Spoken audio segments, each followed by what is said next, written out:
was called? What was it? Oh, manual.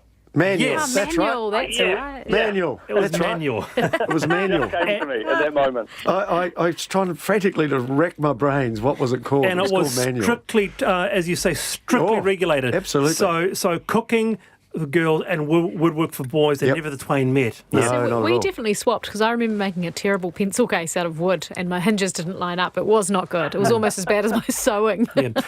Lovely to talk to you, Pete. And I just on a sort of final note there. So I was always thinking, how wonderful would it be for those kids at college to go home and be able to cook a meal or two for their parents?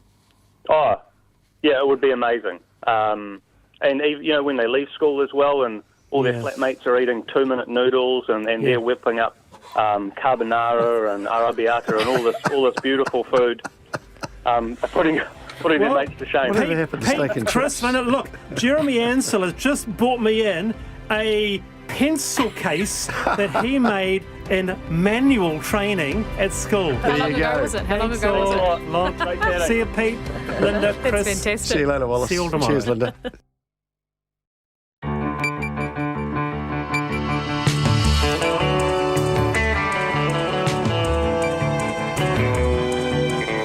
Te whakarongo mai koe ki te reo irirangi o Aotearoa. This is Checkpoint on RNZ National. I'm Lisa Owen.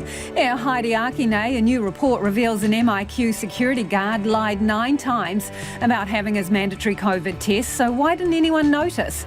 The government unveils 48 new social houses. Meanwhile, 22,000 families are still on the waiting list. Treasury's working on our border opening up by next January. Yeah, nah, says the tourism industry. A touch of the Wild West reaches the east coast. A Portuguese looks at banning horses downtown.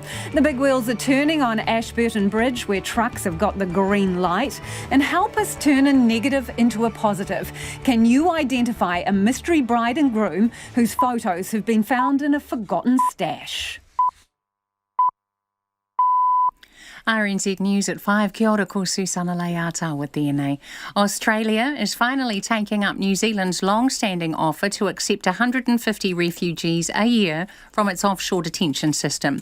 Its Home Affairs Minister Karen Andrews has revealed that she's negotiating with New Zealand to resettle people stuck in limbo after being medically evacuated from Nauru and Manus Island. Immigration Minister Chris Farfoy says he has had 2 meetings with his counterparts about the matter since late last year, but issues remain. I think there's probably been a little bit more momentum. I think there's going to be some issues around the likes of making sure that they do go through the UN process, around timing, that we want to make sure that we get right and that we are comfortable. We may be taking these people in, so we want to make sure that we get the details right. Officials from both countries will meet later this month. An unvaccinated security guard working at the Grand Millennium MIQ Hotel in Auckland told his employer 9 times he'd been tested for COVID-19 when he hadn't been. The findings of an independent inquiry released today show the worker contracted the virus from a returnee and then passed it on to his colleague, who was also unvaccinated. Joint MIQ head Jim Bliss says the breach is alarming. The staff member falsely stated that they'd undergone testing for a number of months when they had not. The employer was not aware of the worker's non-compliance with testing until March of this year. Now, we consider this to be obviously not good enough. MIQ systems have since been tightened. All staff must log into an app called Who's on Location, which links to the border testing regime. The National Party says the inquiry report shows an unbelievable level of government incompetence, but the COVID-19 response minister Chris Hipkins says that's unfair to those working in MIQ. The pause in New Zealand's travel bubble with Victoria has been extended for 6 days, matching the extension of the state's latest COVID lockdown. Green flights from Melbourne to New Zealand are now set to resume next Tuesday. Travel on such flights will be limited to New Zealand citizens, Australian citizens normally resident in New Zealand, people with humanitarian exemptions, and critical workers stranded in Victoria. All passengers will need to test negative less than 72 hours before departure. And in breaking news, 3 Taranaki police officers have been acquitted of the manslaughter of a man who died in custody at the Hawera police station 2 years ago. A second major bridge across Ashburton River could become a reality sooner rather than later. The current State Highway 1 bridge was reopened to most vehicles today after being damaged by floodwater debris. Transport Minister Michael Wood says Waka Kotahi has already been talking to the District Council about a second bridge. That work has been underway for some time. The next stage is to move into a detailed business case process to understand exactly what the bridge would be, how much it would cost and how it could be delivered. And as I understand it, those conversations are carrying on in a positive way. In Waimakariri, 70 flood-damaged homes have been assessed, but it's not clear how many will be habitable or when. Mayor Dan Gordon says an area of particular focus is Okuku, 16 kilometres inland from Rangiora, where the river has changed its course. He says the council is working with property owners to see what support they need, but at this stage he can't say whether any homes will be uninhabitable long term. Grazing horses could soon be a thing of the past in all Portuguese as council staff and the police grow overwhelmed by the number roaming the streets. This week the district council voted to ban horses grazing on its land because of problems with escapees making unscheduled public appearances. The mayor, Lynn Riestra, says it's particularly worrying at night time. You know, you've got horses running up and down roads because they've gotten out or somebody has let them out, and then all of a sudden we've got a awful disaster waiting to happen. Lynn Riestra says it's got to a point where action needs to be taken. It's 4 minutes past 5. Black Caps batsman Devon Conway is adamant his debut test innings is far from over. Conway will resume unbeaten on 136 and the Black Caps at 246 for 3 tonight on day 2 of the first test against England at Lords. His innings is the highest by a test debutant at the ground, surpassing India's Sourav Ganguly, who made 131 in 1996. And with the wickets seemingly getting slower, Conway says batting will get more difficult as the match wears on, so New Zealand need to build on their good start. Meanwhile, batting coach Luke Ronchi says it was a privilege to watch Conway's historic innings. Just seeing the grin on his face when he got to 100 and then also afterwards, just seeing that joy in him, and also I guess there's a bit of relief when he gets to sit in the ice bath at the end of the day after working as hard as he did, just to sort of, you soak it in that little bit more, and all the guys patting him on the back and giving him hugs and high fives and just showing that adulation towards him. It was great change rooms to be in. Highlanders flanker Shannon Frizzell is set to miss the start of the All Blacks season, which opens with a test against his country of birth, Tonga, in a month's time. Frizzell suffered an ankle injury in the Highlanders match against the Melbourne Rebels and will be out for up to 6 weeks. Meanwhile, Adi Savea is back to lead the Hurricanes in their match against the Brumbies this weekend, having come off the bench last week after returning from a knee injury. That's the news. Political plots. I don't think anyone should really read into it that somehow this is a Machiavellian plot by Judith Collins. I think it's probably just circumstance. Pressure at the top. Nerves nearly killed me when I was competing for nearly 10 years at the top. You know, sporting career should never be a burden. And a record at Lords. I could just hear Henry Nichols going, yes boy, so that was a pretty special moment, and it'll certainly be a moment I'll remember for a very long time. Marking the moments. Morning reports, weekdays from 6 on RNZ National. Now the short forecast from Met Service to midnight tomorrow. Northland, Auckland and Coromandel, cloudy periods with isolated light showers. Waikato to Kapiti, including Bay of Plenty and central high country. Partly cloudy, isolated showers for Bay of Plenty, Taranaki and Kapiti from this evening. Gisborne to Wairarapa and Wellington, also Nelson, Marlborough, Canterbury, North Otago and Central Otago. Generally fine, some cloud for Wairarapa and Wellington tomorrow. Dunedin, Clutha and Southland, cloudy periods, brief showers tomorrow morning. Bulla, partly cloudy with isolated showers tomorrow.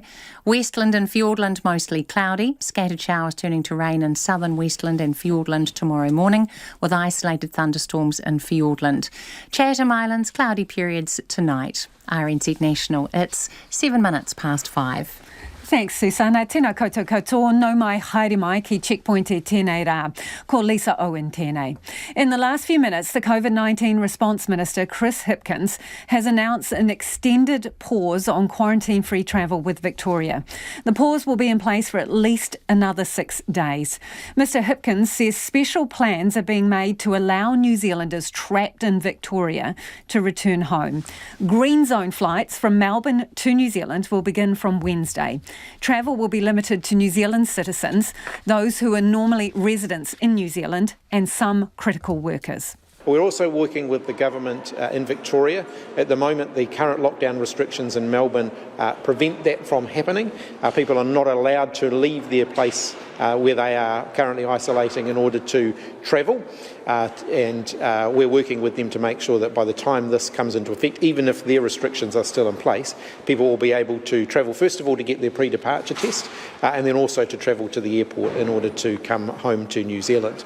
Our health assessment is that people who meet those requirements, so they've been isolating for that 14-day period, they've had a negative pre-departure test, that's a very low risk to New Zealand, and therefore they will be able to come back through the green zone and return back home to New Zealand. COVID-19 Response Minister Chris Hipkins there. An MIQ security guard lied 9 times about having COVID tests when he hadn't, according to reviews into 2 incidents at 2 isolation hotels. The investigations into outbreaks in March and April at the Grand Mercure and the Grand Millennium were released today. In both cases, aerosol transmission is blamed for the spread, although it's not proven. Yet improvements to the hotel ventilation systems are still to be completed. And the reports show, months into managing MIQ, basic infection controls like social distancing, wearing masks, worker health checks and mandatory testing regimes were not always being followed. And it was deficiencies with the computerised border workforce testing register that meant the security guard's deceit was not detected. Louise Tanuth reports. In April, a cleaner at the Grand Millennium Hotel caught COVID-19 from a returnee, most likely through aerosol transmission. From there, it was passed on to the person known as Case B, an unvaccinated security guard at the MIQ facility who hadn't been tested for months, but told his bosses he'd been complying with the rules. Brigadier Jim Bliss, the head of MIQ, says KPMG unearthed some alarming information. KPMG's analysis of the evidence found that the staff member had provided inaccurate information to their employer and had falsely stated that they'd undergone testing for a number of months when they had not. The employer was not aware of the worker's non-compliance with testing until March of this year due to data quality issues. Now, we consider this to be obviously not good enough, and we've acknowledged that whilst testing is the responsibility of the employee and the employer is responsible for ensuring the staff is tested, we also at MIQ have a role in ensuring this is occurring as it should across the whole MIQ system.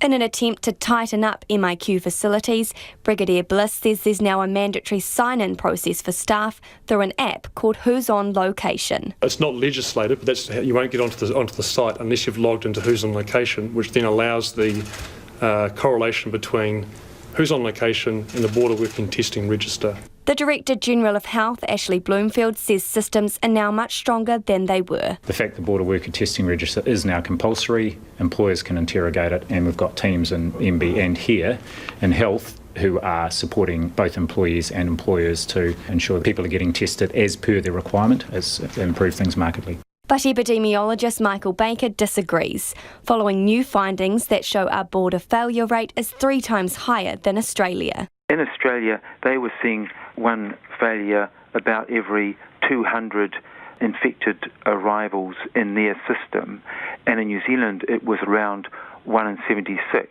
He puts that down to using hotels as MIQ facilities, which he says is problematic. In Australia now, they're building purpose-built facilities for quarantine purposes. I think this is something we need to look at investing in. But it's just terribly hard to use hotels for a purpose they're not designed for. Brigadier Bliss says the employer is now being investigated by WorkSafe and is under an employment investigation. Meanwhile, the two hotels at the centre of the reviews, the Grand Millennium and the Grand Mercure, have been shut off while officials work to assess the ventilation of the buildings. With flights from high-risk countries severely limited and the travel bubble with Australia now open, they're hoping to have the hotels open again in a few weeks. It is 12 minutes past 5 and you're with Checkpoint on RNZ National, and still to come on the program, park your ponies at home. A Potiki looks at banning horses grazing inside the town limits after a spate of runaways. Homai o whakaaro, we'd love to hear from you about anything you've heard on the program this evening. Let us know your thoughts on that pause on the Trans-Tasman bubble with Victoria, or those reports into managed isolation and quarantine. You can text us on 2101, tweet us at Checkpoint RNZ, or send us an email. The address is checkpoint@rnz.co.nz. The Housing Minister is encouraging some landlords to show more compassion to ease the country's housing crisis and keep whānau out of motels. Megan Woods was at the opening of a new Salvation Army social housing development in Auckland today, a glimmer of hope amid the worsening struggle for affordable accommodation. Families moving in say the new places are a blessing, as they're not being given a fair shot by landlords, and life in motels isn't good for anyone. Our reporter Nita Blake-Person and cameraman Nick Monroe have the story. Today's a good day for Legrand Taolo and his two kids. It's been a struggle trying to find housing, but, reached out to Salvation Army and they provided, and hey, I'm so grateful. They've been living in motels since November, but have finally got one of these brand new social housing units in Flatbush.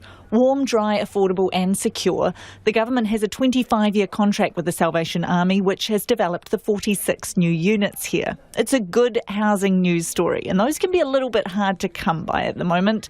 Legrand is one of 22,500 people on the public housing waitlist. His kids are among the 4,000 living in motels. Mate, it's so hard. I'd search 7 houses a week. I've put in for it, show wins in my that I'm actually looking, which is real hard, and I get turned down every time. And so, hey, this is a blessing. They'll move into their new place in 2 weeks. Today it was on show for the Prime Minister Jacinda Ardern.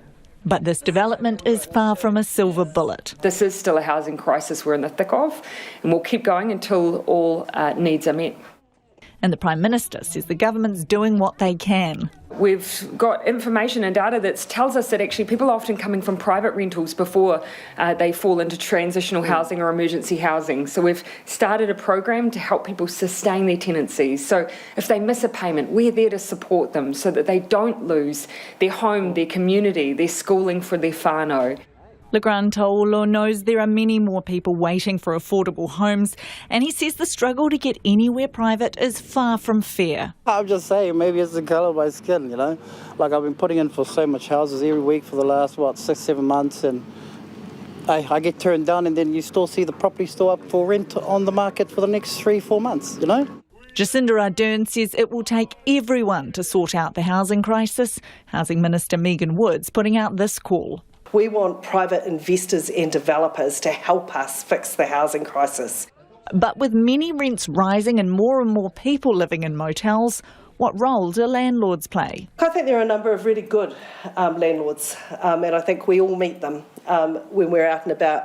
But certainly from some landlords, as there is in any sector of society, yes, there is more need for compassion. And Legrand Taolo's message for those landlords? Everybody deserves a chance. More homes for these families, with many more needed to break the housing crisis. 3 Taranaki police officers have been found not guilty of the manslaughter of a man who died in custody at the Hawera police station. The 3 officers have name suppression since being charged with the manslaughter of 55-year-old Alan Ball in June 2019. The charge related to them failing to provide the necessaries of life after Ball died in one of their cells. Our reporter Robin Martin has been covering the case and joins me now.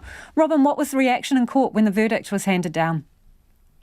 Lisa, there was a lot of emotion in court. There was a packed gallery of supporters of the 3 officers who have actually now given up name suppression. So we're talking about a Sergeant Sandra Shaw and Constables Corey Waite and Craig Longworth, all from the Hawera Police Station.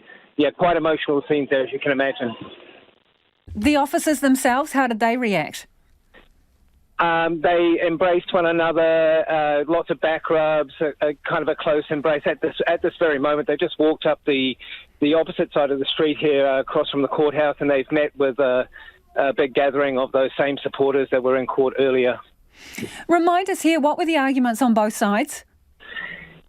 Look, essentially the Crown said that these officers were grossly negligent in their duty of care to Mr. Alan Ball, who died in the holding cell number 1 back in June of 2019. But on the other side of it, he came into the station after a domestic. He was intoxicated.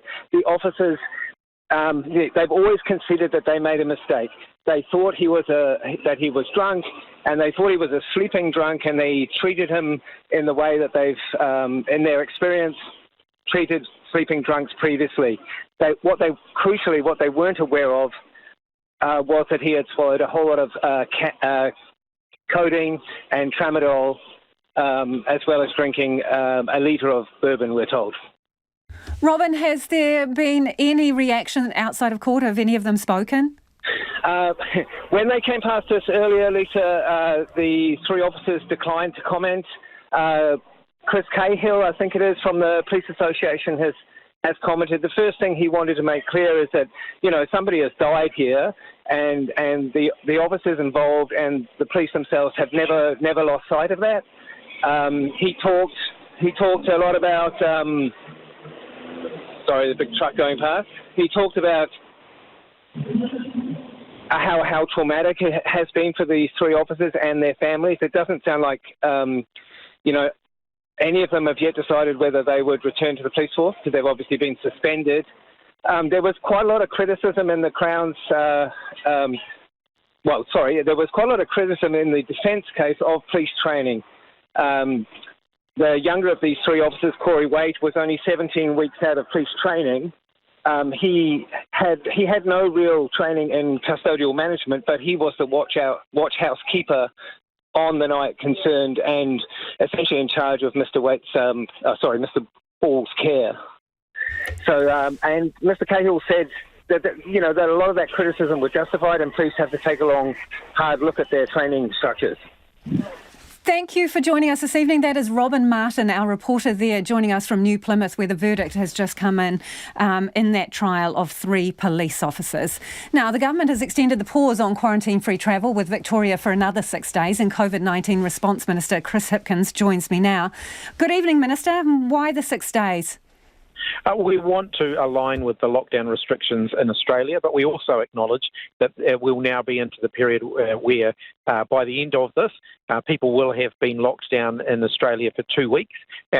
Looking for some certainty around when they can come home, and so that's why we've indicated that for people who meet the conditions, they'll be able to start booking flights from Wednesday onwards to come home to New Zealand. They will have been locked down for 14 days. They'll have to have a negative pre-departure test before they can come home to New Zealand, but with those preconditions, the risk of them COVID-19 into New Zealand is very, very low. Your cell phone's just getting a bit wobbly on it there, Minister, but let's see how we go. So at the end of this 6 days, you're not throwing open the doors to Australians. It's just going to be people who want to come home to New Zealand, Kiwis. That's right. So at the moment there are restrictions in place in Australia that would prevent people from leaving, and that includes New Zealanders.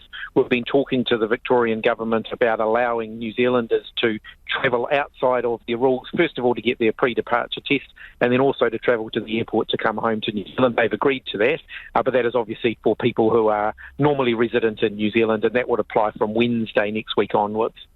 So you're calling them green zone flights, right? So low risk. What about when they get back here? Are there going to be any further restrictions on them?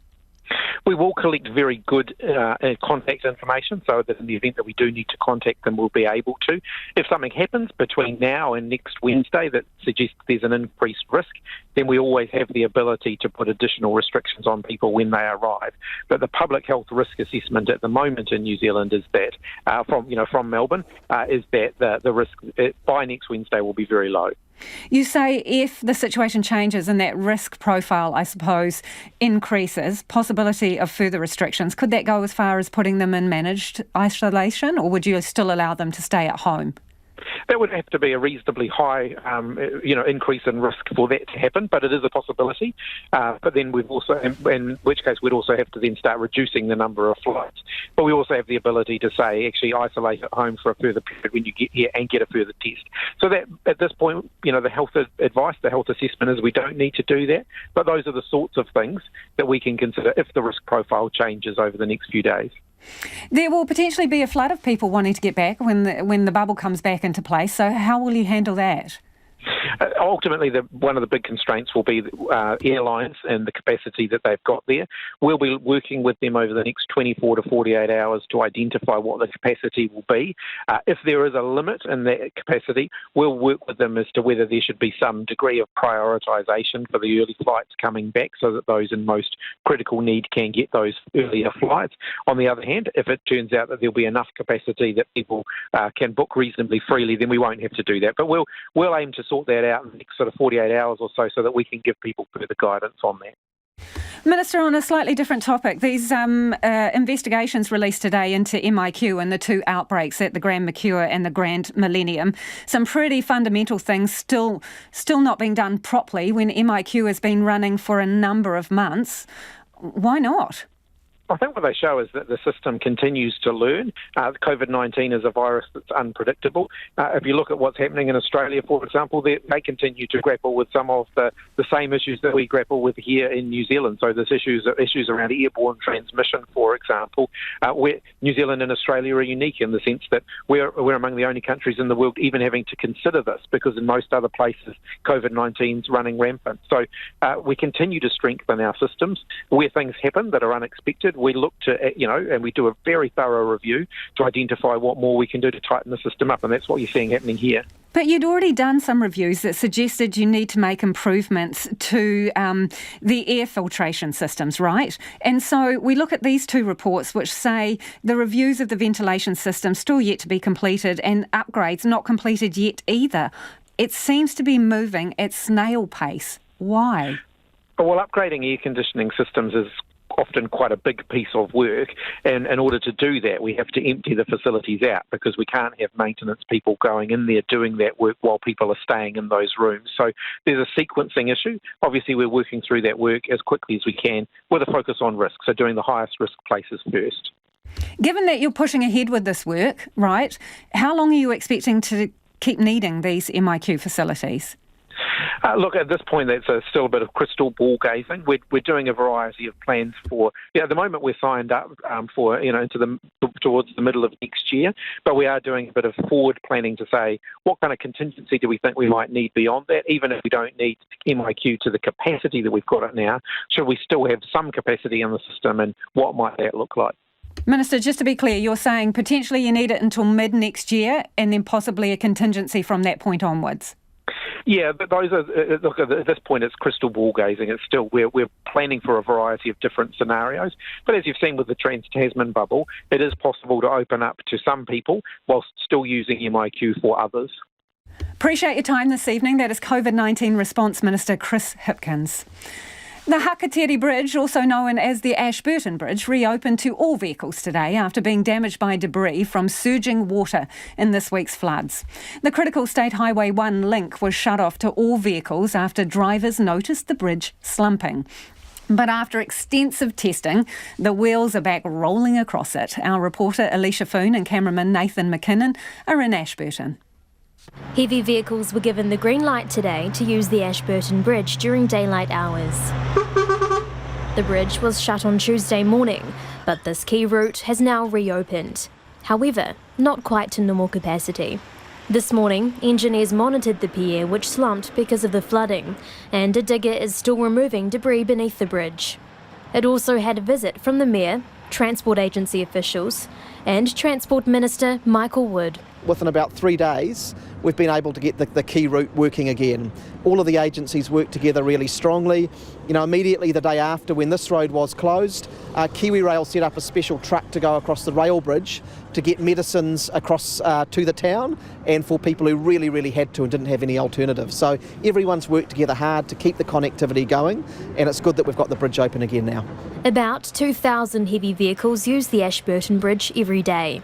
And for the next week, will be open from 7 a.m. to 7 p.m. A 30-kilometre speed limit is in place and the footpaths are open to cyclists and pedestrians. Light vehicles have 24/7 access, but no overweight vehicles are allowed to cross the bridge. Instead, they'll be using alternative routes towards the west coast on local roads. Transport Agency's Peter Connors says debris caught under the pier caused it to drop 130 millimetres on one side and 110 on the other. But he says it is still stable. We wouldn't be opening it if it wasn't. Although there's a lot of pressure on to get a bridge like this open, we don't take any risks with that. The bridge is perfectly safe, and people just should be assured that that's the case. He says there are two options on how to best secure the damaged pier, but once they get a platform around it, they'll start working on it properly. But that hasn't stopped the nerves of some locals and others affected by its closure. Quite scary hearing about just how much that it actually moved in that. Especially the volume of water going through it, about 3 times the amount it's meant to be able to handle. That was quite scary. It was, yeah. Have you been over the bridge since? No, I haven't, thankfully. That would make me quite nervous. That really would. I'm actually supposed to be in Christchurch for a tournament on, this Friday, or tomorrow. So yeah, it was good to hear that was open and kind of life was coming back to normal. But it was quite crazy to see the bridges with the washed off trees and everything along the way, just driving over, which was, we don't know how it was here, but blue skies now, but would have been a bit crazy over there then. We need a second bridge. It's been on the plan for 40 years. About time they did it. Auntie Cindy's 500,000 won't go far, I know. That's cleaning up one farm. I do need to go see my sister-in-law down in Timaru. She's just had a baby, but it does concern me a little bit. I don't really want to drive over it, but if the engineers have checked it out, you've got to trust what they say because they're the experts, but still a bit scary. Up to 24,000 vehicles use the Ashburton Bridge each day, and over the long weekend that's expected to balloon to 30,000. Minister Wood says talks are underway to help fund and build a second bridge. That certainly delighted Ashburton Mayor Neil Brown, who says it's been well over a decade in the making. The only thing we haven't finalised is the last piece of funding for it. And me talking to the Minister today and him listening, we'll hopefully get that funding gap fixed. If the funding was secured, yes, we could bring the project forward a year or perhaps 2. The bridge will be monitored daily and will be further strengthened next week.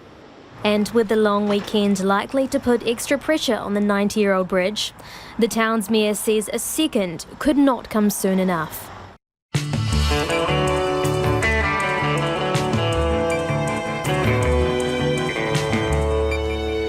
Kia ora, e te iwi, haere ake nei our checkpoint. The tourism industry lacks the confidence of Treasury when it comes to opening our borders. Those charged over the deadly Whakari White Island eruption are in court. And can you identify a mystery bride and groom from decades past whose photos have been found in a forgotten stash? You won't want to miss this one. We need your help. Homai o Whakaro, send us your feedback on anything you've heard on the program tonight. Love to hear from you about MIQ, about the paused travel bubble with Victoria. Text us on 2101, tweet us at Checkpoint RNZ, or you can send us an email, checkpoint@rnz.co.nz. Time for the headlines now with Susanna. Australia is taking up New Zealand's long-standing offer to accept 150 refugees a year from its offshore detention system. Its Home Affairs Minister has revealed that she's negotiating with New Zealand to resettle people medically evacuated from Nauru and Manus Island. Immigration Minister Chris Farfoy says issues remain.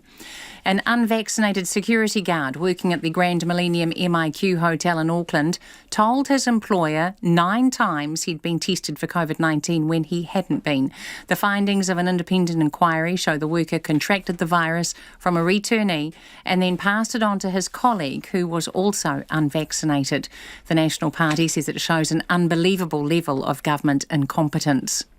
The pause in New Zealand's travel bubble with Victoria has been extended for 6 days, matching the extension of the state's latest COVID-19 lockdown. Green flights from Melbourne to New Zealand are now set to resume on Tuesday. A jury has found 3 Taranaki police officers not guilty of the manslaughter of a man who died in custody. Alan Ball died at the Hawera police station of an overdose of codeine, tramadol and alcohol. The Crown argued the officers failed in their duty of care to Mr Ball, but the defence said the mistakes they made did not amount to gross negligence. A man has been arrested after a threatening video was posted online and complained about by the Māori Party. The 44-year-old man was arrested in Tauranga today and was charged with making an objectionable publication. A second major bridge across the Ashburton River could become a reality sooner than later. The current State Highway 1 bridge was reopened to most vehicles today after being damaged by floodwater debris. Transport Minister Michael Wood says Waka Kotahi has already been talking to the District Council about a second bridge. Those are the latest news headlines on RNZ National. Our next news and weather update is at 6. No mai, hoki mai. This is Checkpoint. Ko Lisa Owen TNA. It is time for the business news, and Nona Peltier has come into the studio to have a chat. Nona, Banking Ombudsman, says consumer complaints about banking may be underreported. So what, people aren't moaning about the banking industry? No, they are, but it's just the way that the banks are capturing that information. So about a year ago, the Banking Ombudsman set up this new regime to collect data about the kinds of complaints that banks were receiving, how long it was taking for that to be resolved. And that was because over the last little while, as we've talked about quite a few times, there's been a lot of disquiet about how the banks have behaved, customer complaints, primarily following a Royal Commission in Australia into the misconduct of banks, and then how that flowed through here into New Zealand. Now, what they found was that there was a near 7% drop in the number of complaints in the first 3 months of the year. But the Banking Ombudsman doesn't think that that's really a complete picture of how many complaints were actually made. What she's concerned about is the way that they're being collected by various banks. So, for example, the ANZ Bank, which accounts for about 30% of the market in terms of customers, made about 40% of the complaints, reported about 40%. Now, you might think, gee, that's a lot of complaints, but in actuality, the ANZ has a rigorous complaint recording and management of those complaints, and so reports them in a very concise manner to the Ombudsman, whereas other banks are not doing it in the same way. And the implication there is that they're still not recording the complaints in a way that allows that transparency the Ombudsman is looking for. So they'll be checking over and seeing whether or not the banks, are pulling their weight when in terms of resolving customer complaints and reporting the self-policing. Yeah, that's right. So that will be interesting to see. So right now, the Ombudsman says that this is still in its infancy. That dashboard of complaints, which is made public, has only been in place since August. So I think she's cutting them a little bit of slack there. Okay, let's move on to New Zealand Post, right? So who posts a letter now? Yeah, not many people, but what we are doing is burning up the spend online. So internet parcels. That's right. So New Zealand Post says that they're really transitioning to being a delivery service, okay? And so they've been really careful about managing that part of their business because that's where the growth is coming from. And they're saying that their data is showing that online spending grew 25% last year. and that was a total value of $5.8 billion. And they're saying that first-time online shoppers increased over the last year, and especially for that over 60 group, that increased 30%. So they're saying now that really New Zealanders have seemed to taken up the challenge of buy local, and that's sort of seen their parcels picking up quite a lot. That's the business that they're focused on today, and they're expecting that to continue to increase over the next little while, and that will be the majority of their business in the future. Interesting. Okay, what news do you bring of the markets, Nona? Well, that's quite interesting. It was kind of a strange day. Once again, the market was relatively flat. In fact, it ended down just 10 points. That's like 2 handfuls, right? To 12,430. And the dollar was a little bit weaker as well. That was at 72.2 US cents, 93.3 Australian. Now, that's not a big drop from where we've been, and 51 British pence. The Asian shares were also a little bit tentative today, and that's partly because there's concerns about inflation and that oil prices look like they're creeping up again. So we'll have to keep an eye on the market and see what happens next. Thanks, Nona. Nona Peltier with Business. And tonight, a developing story, literally. Imagine this, a snapshot of a stunning young bride and groom from a bygone decade. Eyes to camera, both smiling, her gloved hands holding a traditional bouquet. He's got a lovely carnation buttonhole with his hair slicked back. Who are they and where are they now? We need your help working out this wedding day mystery, and here's why. The snaps were taken by photographer Ian Hulse, who has since died. His son Richard wants to find the couple so he can give the precious souvenirs from their special day back.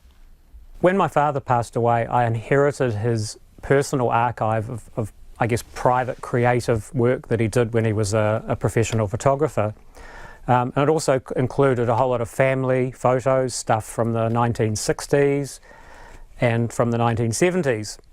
And recently I was looking through these photos for an image of my mother to scan, and I found a little packet of negatives that was somebody's wedding that was not part of our family. What years was your father active as a photographer, so that we can kind of narrow the field down a little bit? So he was active from the 50s through to the late 70s, but he was doing weddings, I think, from the 60s through to possibly the early 70s. And I think based on the negatives themselves, that could be late 60s, early 70s. Can you describe to me the scene in one of these photos? Give us a bit of a taste for what we're talking about in terms of the clothes and the way the couple look. So they look pretty happy. I think everyone looks pretty happy at their wedding. Someone described them as being quite sort of... someone on Twitter said they're very picturesque. They've got this kind of old world sort of feel to them. You know, there's large flowers that the bride is holding. The suits are back in fashion now. I mean, these photos could have been taken relatively recently. They're backlit, which is quite a common attribute, I think, for wedding photos, because it creates a beautiful halo around the bride's veil. Can you pick a location? I'm guessing it's Wellington region, possibly even Lower Hutt. My father was active in Lower Hutt and in Wellington as a wedding photographer. So let's get into the detail about the dress, Richard, because this will probably help us narrow down the time frame. The suits have a feel like they could be modern now. I noticed the ties are quite thin, right? So maybe 50s, late 50s, early 60s? Yeah, that seems a little early for when he was doing weddings, and also the negatives are the medium format 6x7 frame size, and if they were the 50s, it probably would have been half the size. Okay, so you've got the negatives, don't you? You've got a sample of the negatives with you.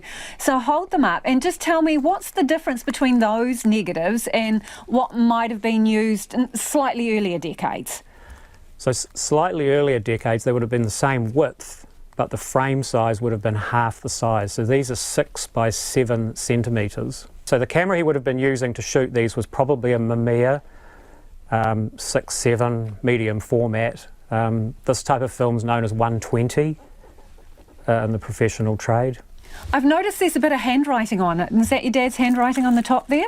Yep, it says 753, so this is probably the 753rd wedding, and it says Bar Carlisle Wed, which is short for wedding. And what's your dad's name? Because someone might recall him being the photographer. Yep, so his name was Ian Hulse, and the name of the business was Ian Hulse Photography, so it should be relatively easy for someone to remember. And in terms of the bride and groom, what are you picking in terms of how old they may be now? Ooh. They may be in their 70s or 80s. Have you got a kind of story in your head? Because when I look at this couple, you know what I mean? You look at them and you think, oh yeah, and you imagine maybe little things about them. When you look at this picture, what leaps to mind? I'm going to guess they had a big family and probably grandchildren now as well. And I think they're probably still living. I mean, they look young enough in this photo to still be around. So I hope we can actually find either them or their children, because I think, you know, family history represented in photographs is so important, and quite often these memories are lost, you know, from generation to generation, because nobody knows, you know, who's in the photo. You know, I've got lots of unnamed photos of people going back generations, and because people have passed on, we don't know who they are, which is always a shame. How many negatives are there?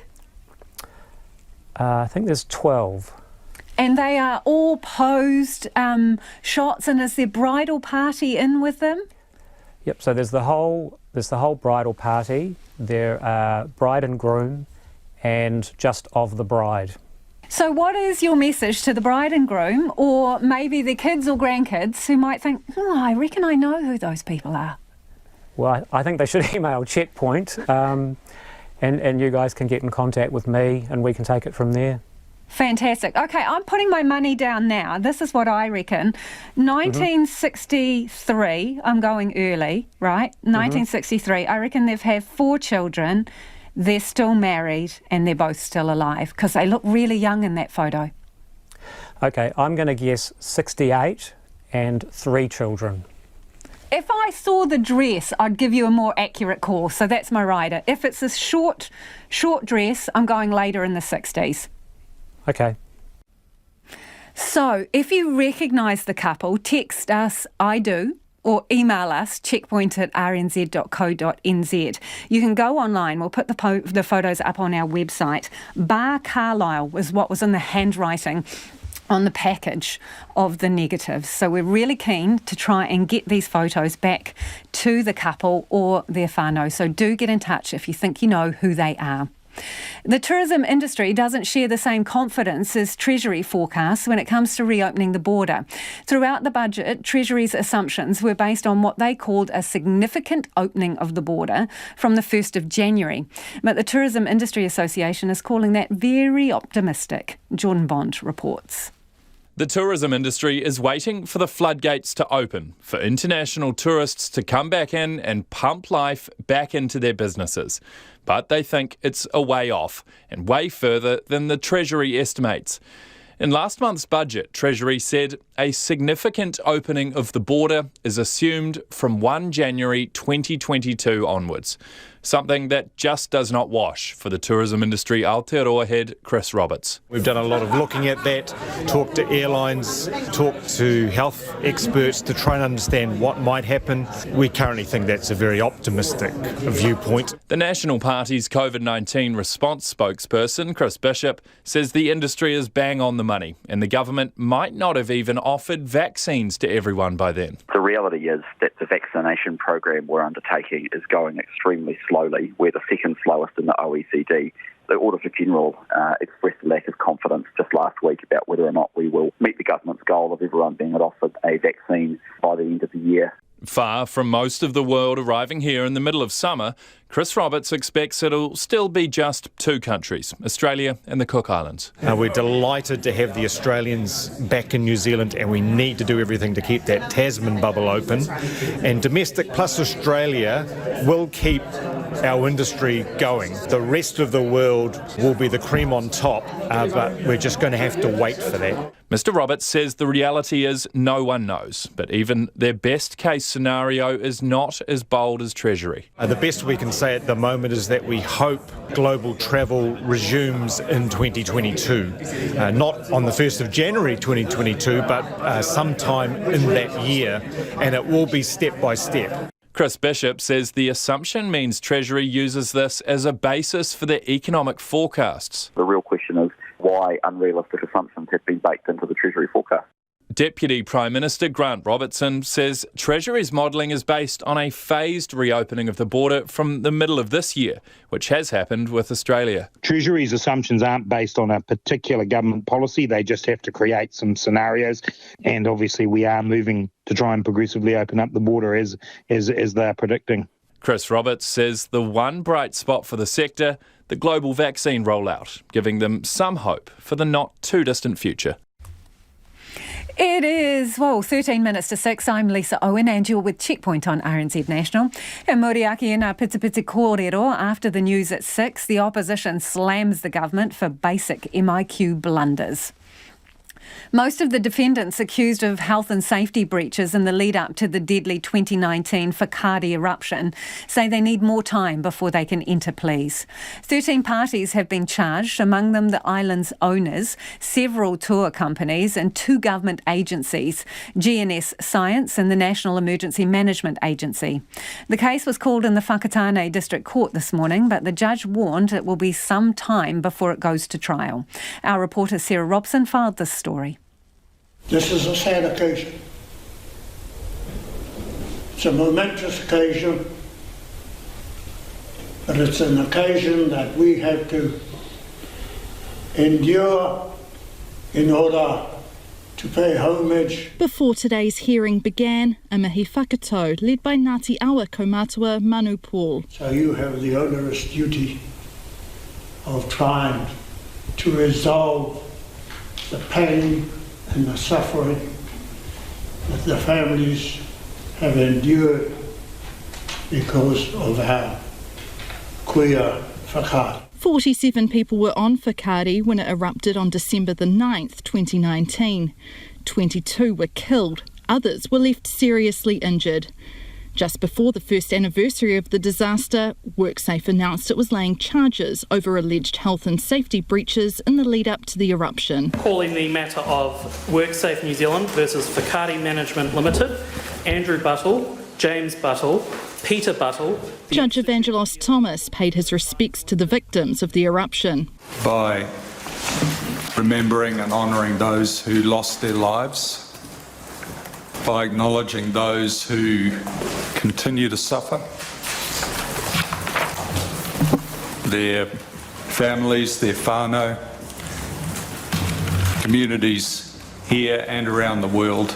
Lawyer Roger Gowing had been appointed by Judge Thomas to canvass the views of both victims and the Whakatane community about where the case should be heard.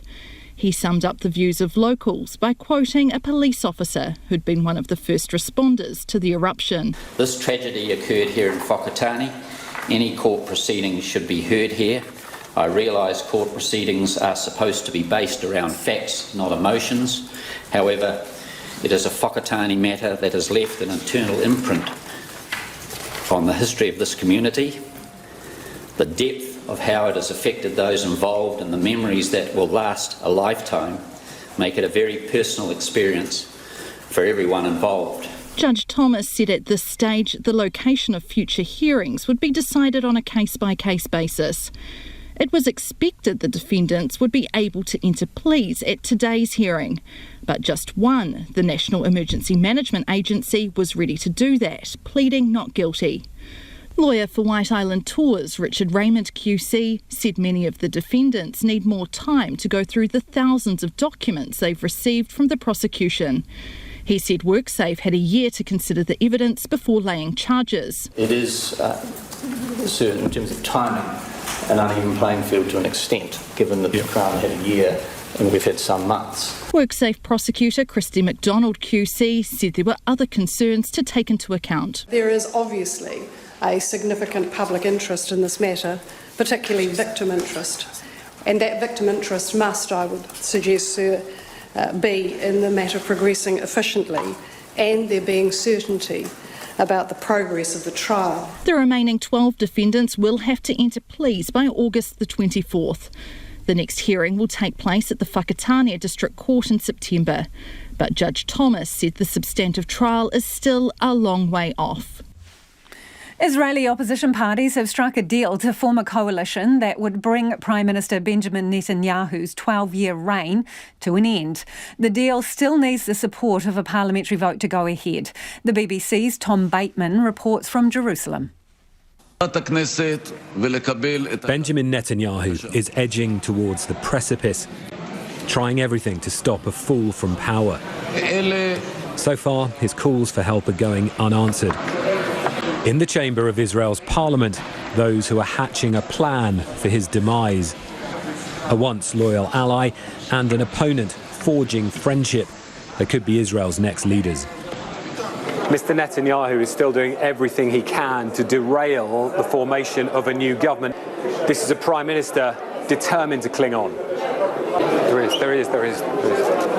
Then Israel's longest-serving leader leaves his office, not yet for the final time.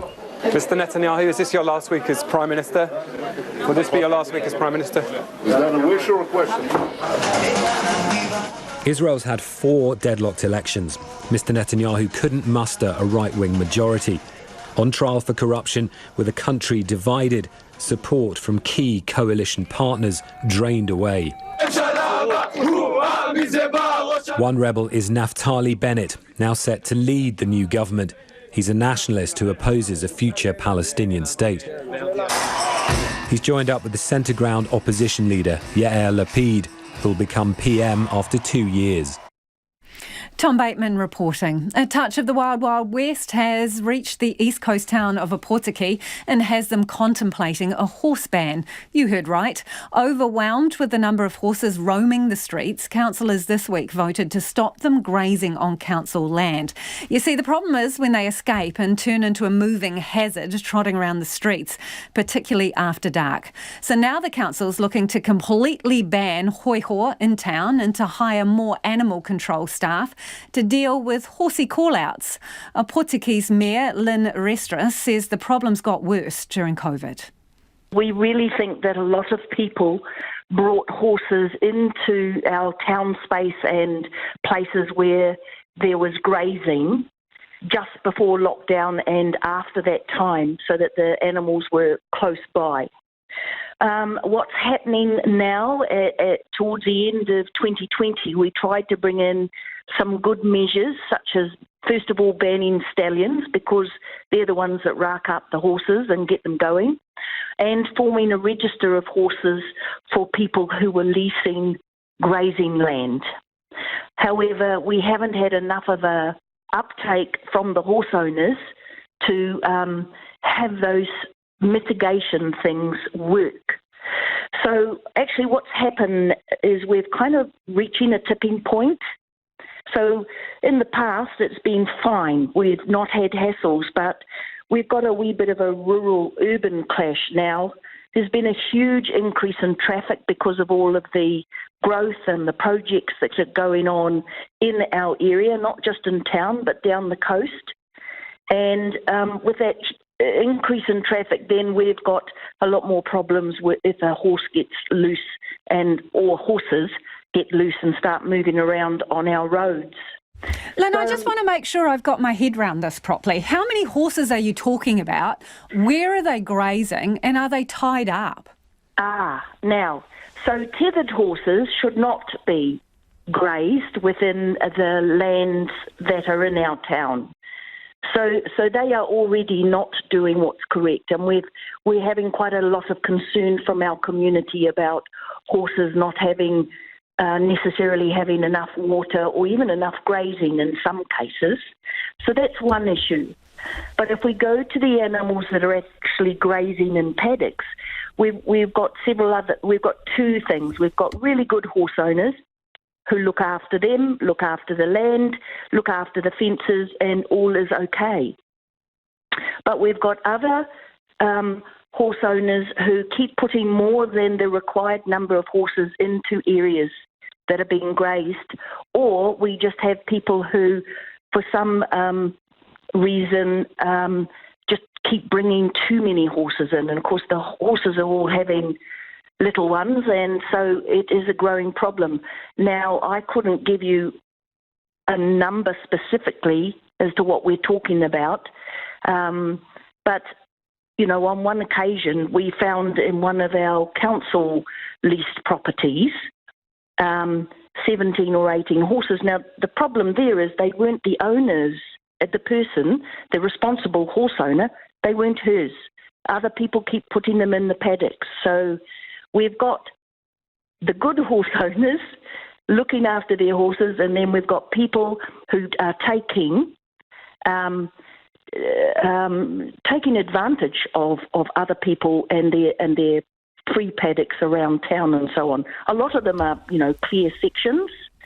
Some of them are council leased land to horse owners, and others are privately owned leased land to horse owners. So, Lynn, it's not like these horses are roaming the streets as such? Yes, therein lies the problem. They are getting out. Right. So, and that's not necessarily because they're not in a good paddock. It could be because mischief is caused and they're let out, or stallions come along and rack them all up and away they go.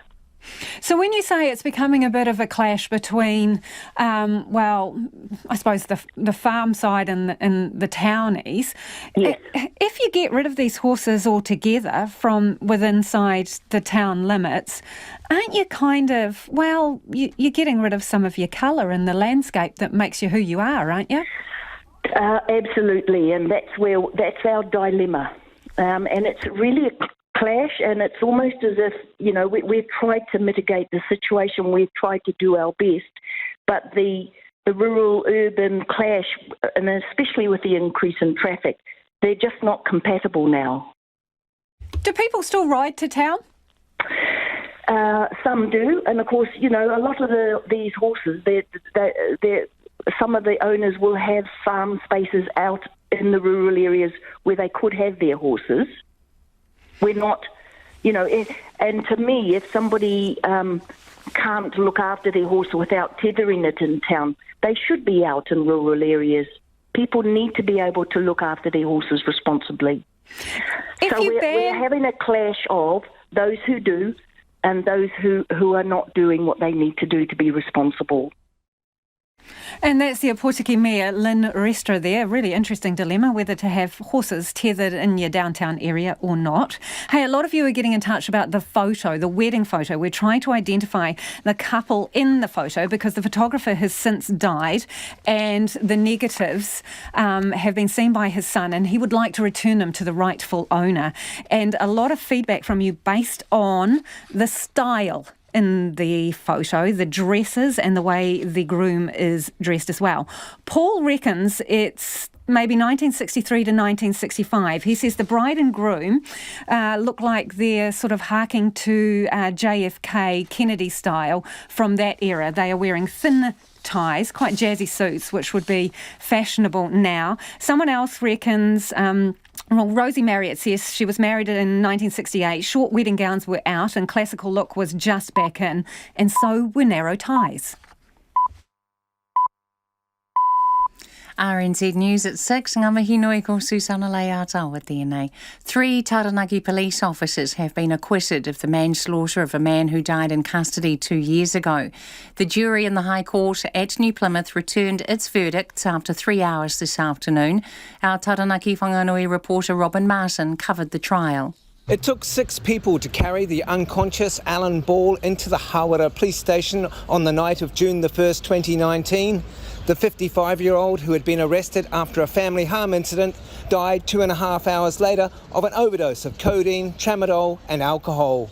The Crown said Sergeant Sandra Shaw Constable Corey Waite and Constable Craig Longworth failed in their duty of care to Mr Ball, who would have survived had medical help been called. The defence said the mistakes by the officers did not amount to gross negligence and they should not be held criminally liable. Special arrangements are being made for thousands of people stuck in Victoria so they can return to New Zealand. The pause in the travel bubble with the Australia state has been extended for 6 days, matching the extension of Victoria's latest COVID lockdown.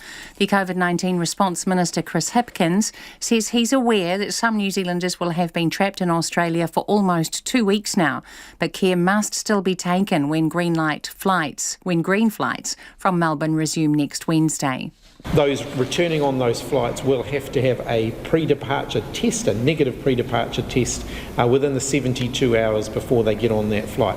That recognises that they have effectively been in isolation for 14 days by next Wednesday, which is the time they would spend in managed isolation.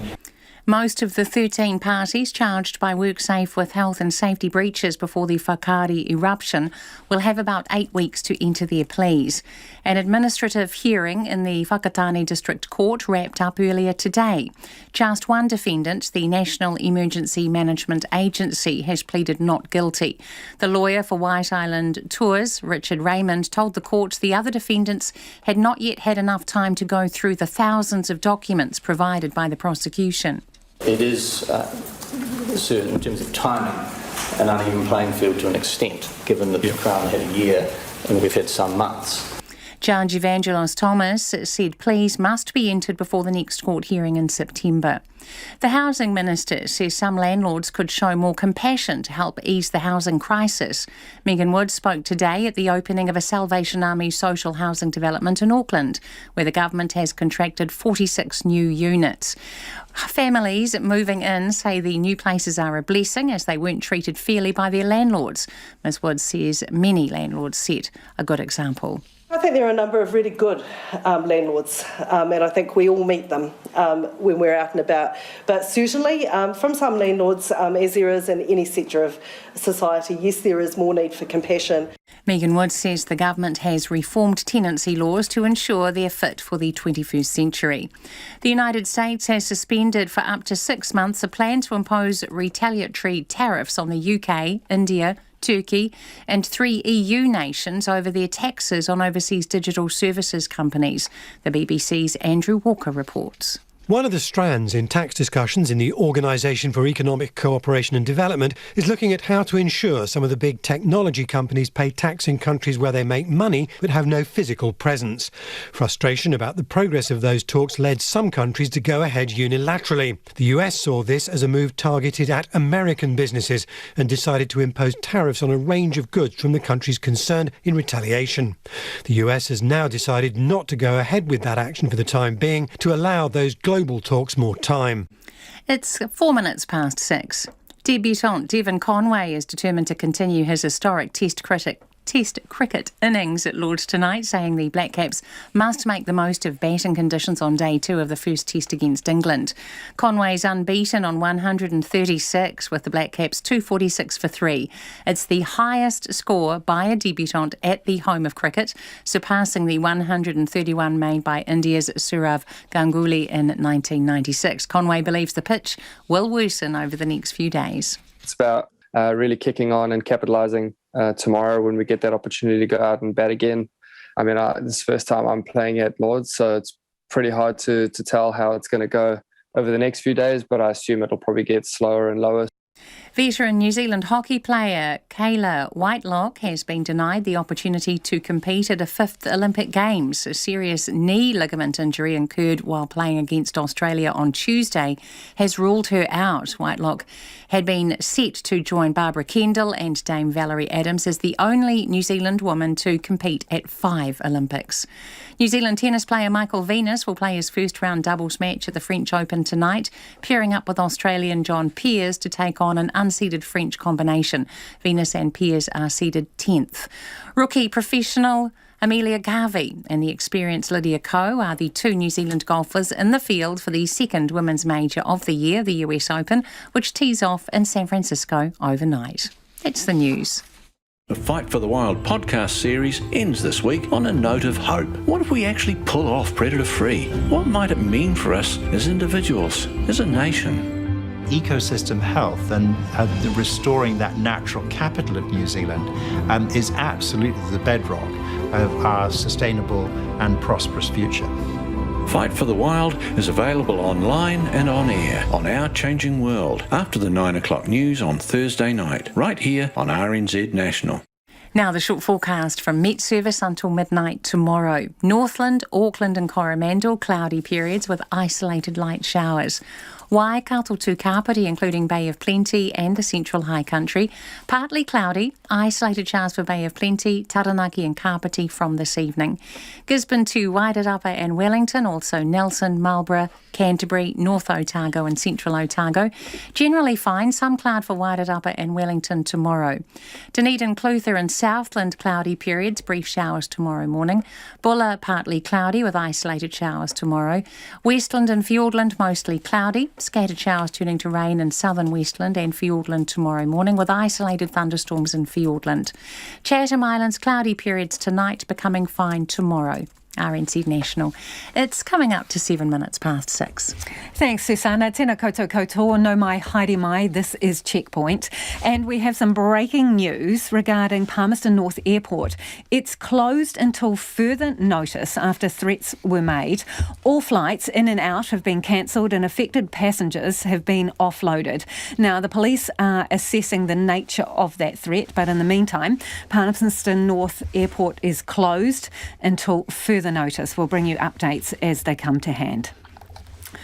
Opposition parties have slammed a report identifying failings at MIQ facilities, saying it shows an unbelievable level of incompetence from the government.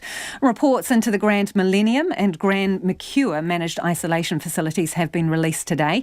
Here's political reporter Katie Scotcher. COVID-19 transmitted between returnees, an infected traveller loaded onto a bus with others, 3 border workers testing positive, among them a security worker who hadn't been tested for months, a spate of border blunders. And now reviews of those incidents have been made public. The MIQ report released this morning shows is an unbelievable level of incompetence from the government. Inquiries into the security guard who hadn't been tested for months found he lied about being tested 9 times. It also concluded there were barriers to accessing testing for some staff and that communication between government agencies and private companies is fragmented. Breaches in procedure when dealing with people in MIQ getting exercise were also among the other findings. National's Chris Bishop says New Zealanders expect better. We're now in June 2021. We're in the second year of the pandemic. The mandatory testing regime has been in place for many months. The government has had more than enough time to get this right. And it took essentially the Case B, the security guard at the Grand Millennium, going 5 months without being tested to expose these massive holes in the system. ACT leader David Seymour says the government has clearly been far too lax. It reflects a complacency of action, a lack of making rules proportional to risk, and a reluctance to work across the public and private sector. The review made 5 recommendations in total, all but 1 are either underway or completed. The COVID-19 Response Minister Chris Hipkins says the managed isolation network is constantly improving. Can I hand on heart guarantee that there won't be another event in the future? No, I can't. Ultimately, we're dealing with a virus and it's unpredictable. And as a result, what we have to do is make sure that where a mistake is made, it doesn't get repeated. And I am confident that the system is learning in a way that ensures that doesn't happen. The Ministry of Health also today revealed it missed more than 170 people who travelled to New Zealand from Melbourne when Victoria went into lockdown. Thousands of people who arrived from Melbourne after May the 20th were last week ordered to isolate until they'd received a negative COVID-19 test. They were also contacted by officials to ensure they followed the rules. 177 people didn't get the memo. Of those, 129 have gone back to Australia. 41 have been contacted and 7 are still outstanding. The flight was coded wrongly in the way the data was handled. That's very regrettable. Obviously, we'd prefer those sorts of mistakes didn't happen. Chris Hipkins says the mistake was simply human error. A new charity is building homes with a purpose, donating all sales profits to help at-risk children in Canterbury. The Launch Foundation was started by a builder business owner and his mother, wanting to use their position of privilege to help the less fortunate. Now the one-off build idea is set to become annual, and they're challenging others in the industry to do the same. Alicia Foon has the story. A 3-bedroom, 1-bathroom and ensuite new build house with a difference. Built to give back and with the kindness and generosity of others. It's the brainchild of mother and son duo Karen and Cole Askew, who are part of family-led house building company Freedom Built. Wanting to raise funds for Christchurch charities helping disadvantaged youth, they created the Launch Foundation. Launch Foundation's purpose is pretty much to help underprivileged youth and children in the Christchurch and Canterbury region. So we just thought it'd be quite cool to set something up that was, I guess, at a grassroots level, that was sort of help funding where government wasn't sort of looking at or helping with. The aim? Build a house, sell it on, and donate the profits. Now the dream's a reality, thanks to the generosity of 50 companies who provided building materials either for free or at heavily discounted rates. All up, about 100 people have contributed to building and kitting out the Selwyn-based home. Yeah, so effectively the idea came about with, it was whether we were going to build a show home or not, and at the time we sort of weren't really worried about having one for ourselves, so we sort of thought, well, why don't we get everybody together and see if we can build one as cheap as possible, so that everything we can sort of make out of it or get from it to go back into the community. So that's sort of where the idea started, probably 4 odd years ago, and then it just slowly came to life and life more, and then obviously we've just finished our first build, so handed that over a couple of weeks ago. The house now sold to first home buyers. So we managed to make a pretty good sum of money. We sort of ended up with over $200,000 that we ended up making to give back into the community, so we're pretty happy with that. One of 4 charities benefiting from the sale is Aviva, a family violence and sexual assault support agency. General Manager Gwenda Kendrew says it's been humbling. The bulk of the money we want to use to put towards our youth programs that we run with young people, to be able to get the resources, whether that's staffing or materials or venues, to be able to run these particular programs. They're going to be longer term and hopefully have a really good impact with them.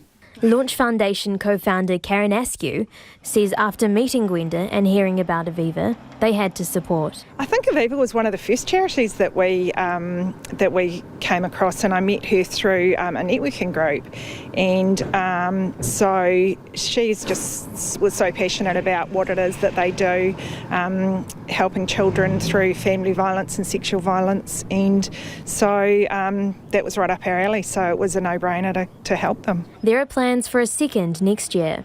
Karen's asking other businesses and construction industry leaders to join them.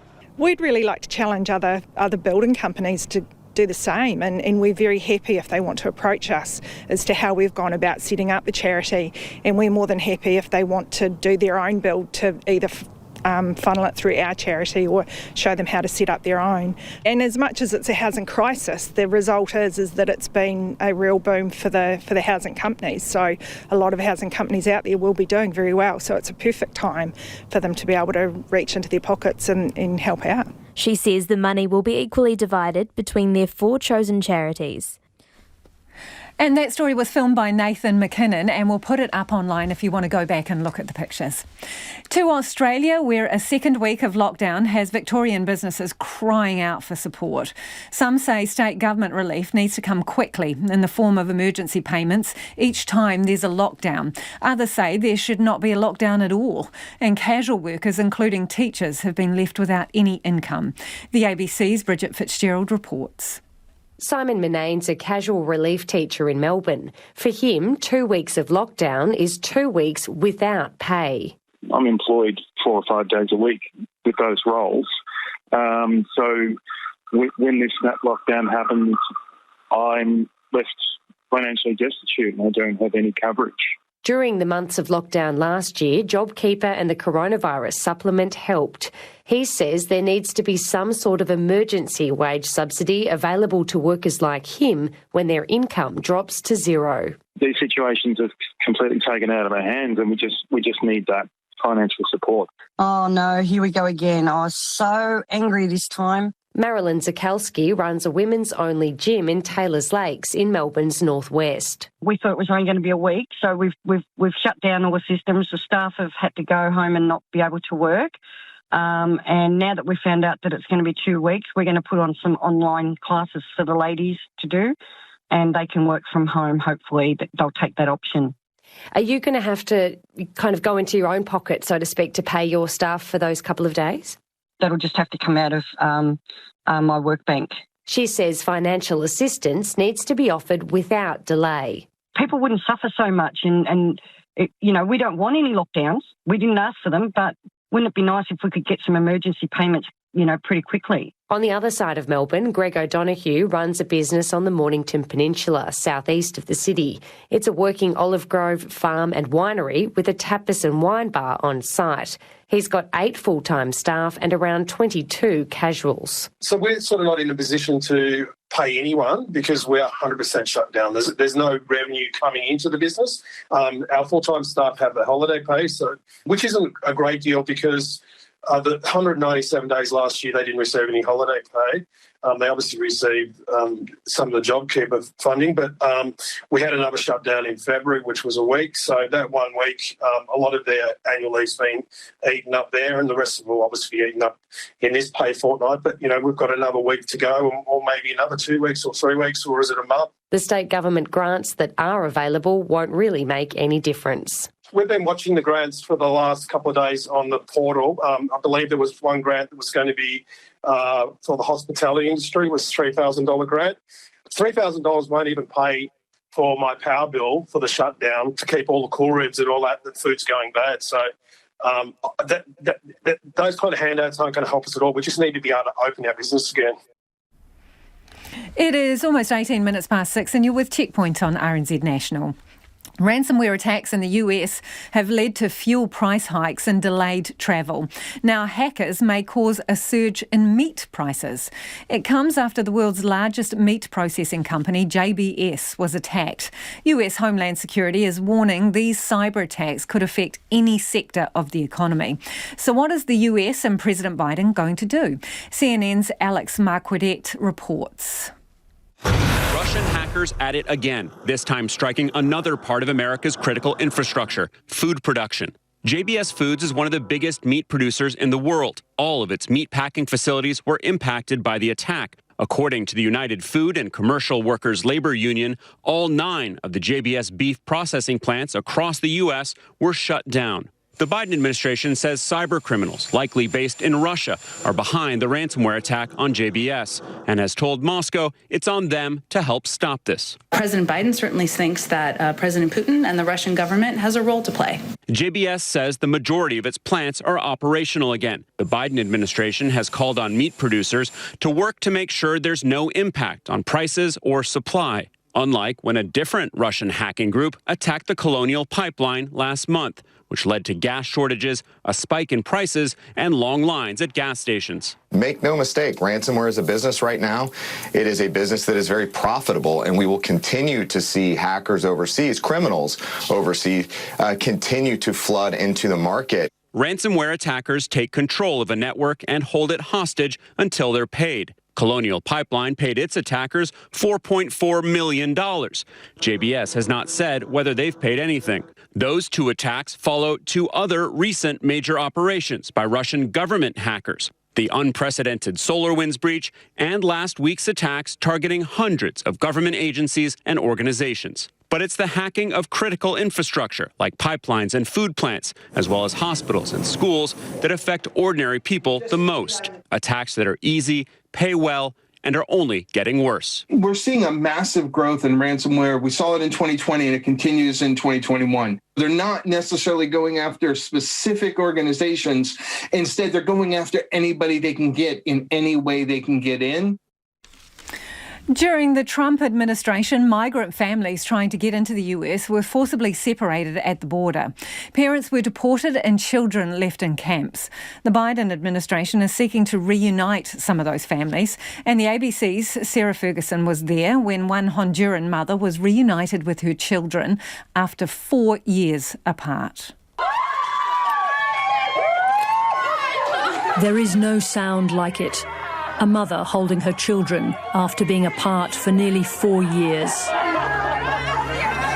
Keldy Gonzalez-Brebe and her sons, Mino and Eric, were reunited recently in Philadelphia. Coming from Mexico, Keldy was the first parent brought back to America under President Biden of 1,000 families who remain separated by the Trump-era policies. I left my country in search of protection. I feel like they killed me when they tore me away from my children. In September 2017, immigration officers separated the mother and her sons, aged 13 and 15, soon after they crossed the border into New Mexico. Now 19, Mino still has painful memories. They told us they were going to separate us from her. I begged the immigration officers to release her with me, but they said there was no choice. They started to grab me by the waist, shouting, crying. They said, "No, Mama, no, Mama."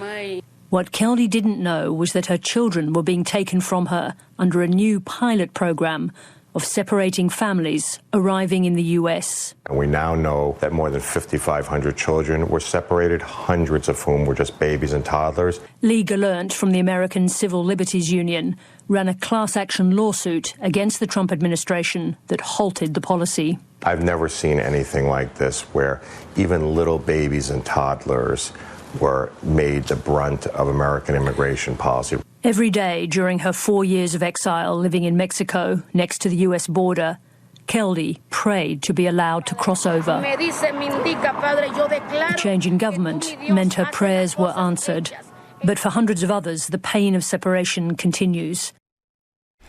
With 50 days to go, Japan's Olympics minister is trying to reassure people it's still safe to stage the event. But as Japan battles a fourth wave of COVID infections, many aren't convinced. The BBC's Rupert Wingfield-Hayes reports.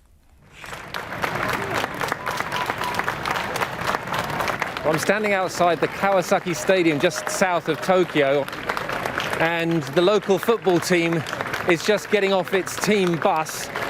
This must be one of the best behaved group of football supporters I've ever seen. Before COVID, of course, the noise here would have been very, very different.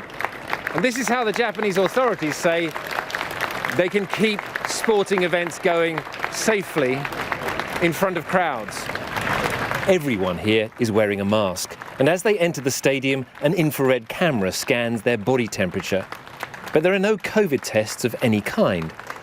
Despite that, there are lots of families here, including this young mother with her 3 children. I'm going to take all prevention measures we can take, and we'll be watching the game away from other fans.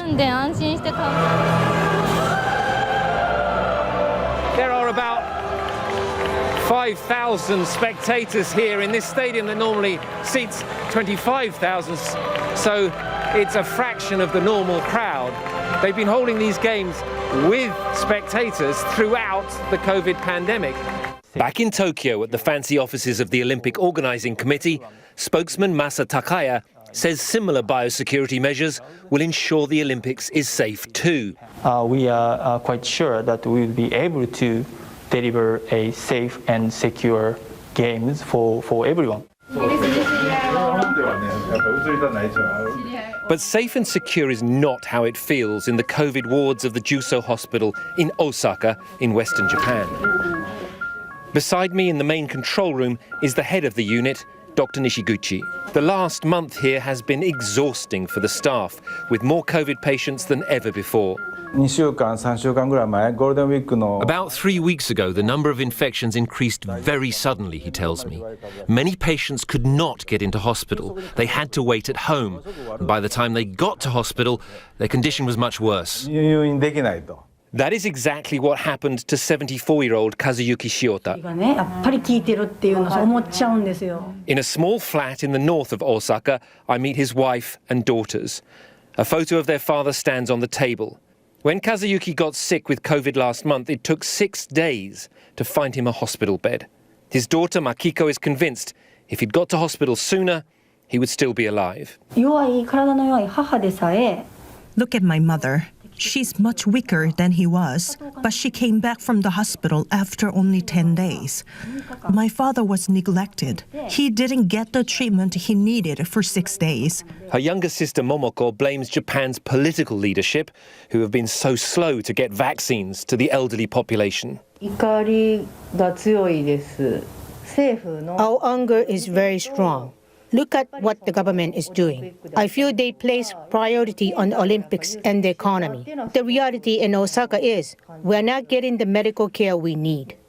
The International Olympic Committee says it's going to great lengths to isolate Olympic athletes and minimise the risk of COVID carriers entering Japan. But in a country where 95% of people remain unvaccinated, the question many people here are asking is why is the IOC so determined to take that risk? It's the stuff sporting dreams are made of. Black Caps batsman Devon Conway has scored a century on his Test debut at the home of cricket, Lords. New Zealand dominated the opening day of the first Test against England in London. The Black Caps will resume tonight at 246 for 3, with Conway unbeaten on 136. As sports editor Stephen Hewson reports, Conway has rewritten the history books.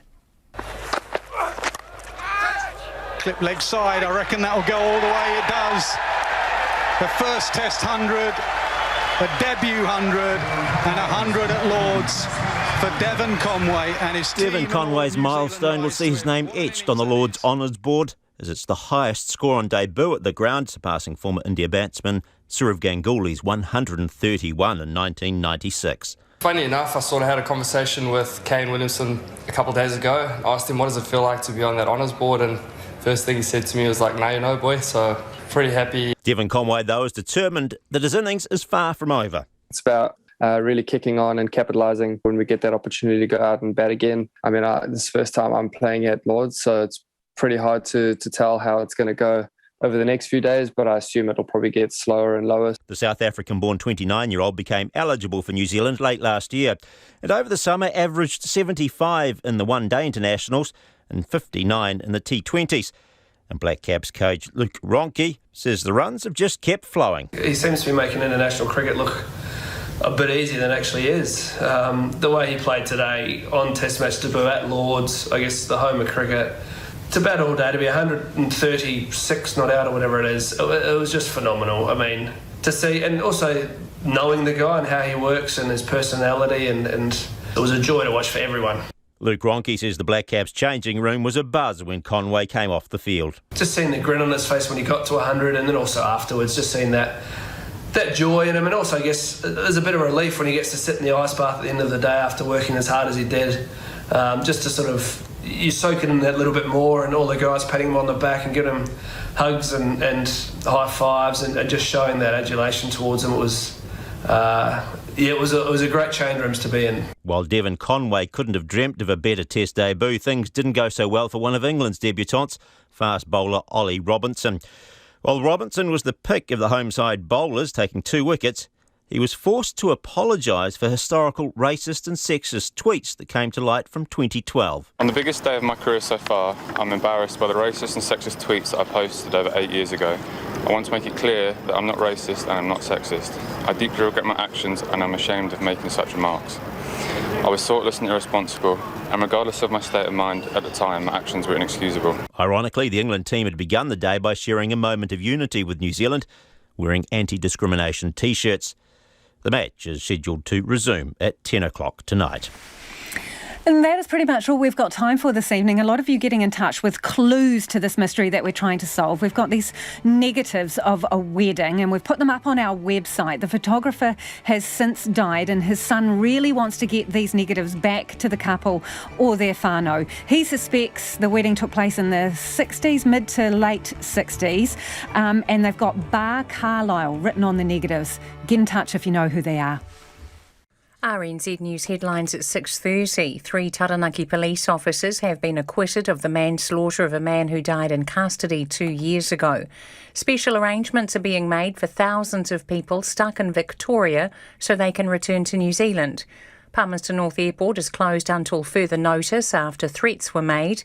And most of the 13 parties charged by WorkSafe with health and safety breaches before the Whakaari eruption will have about 8 weeks to enter their pleas.